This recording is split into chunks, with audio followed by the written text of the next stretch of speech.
اطاعت کرو. اطاعت و اتباع میں اشتراک بھی ہے اور تھوڑا سا فرق بھی ہے.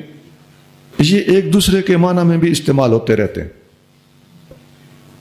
لیکن لغوی اور لفظی اعتبار سے اگر دیکھا جائے تو اتباع ہوتا ہے قدموں کا، عمل کا، اور اطاعت ہوتی ہے قول اور فرمان کی.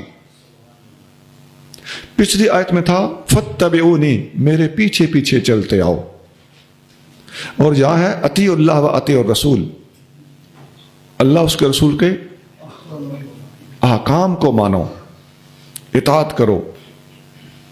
ایک اطاعت یا اتباع ہوتی ہے صرف اور صرف کوئی جو کام کر رہا ہو اسی طرح کا تم بھی کرتے جاؤ، یہ اتباع ہوگا لغوی اعتبار سے. لیکن شرعی اتباع اس وقت کہلائے گا جب جس کی کاپی کر رہے ہو، جس کے مطابق اپنا عمل اختیار کر رہے ہو، اس کی محبت میں دل میں ہوگی، تب شرعی طور پر اتباع ثابت ہوگا. نہیں تو نقل اتارنا ہوگا.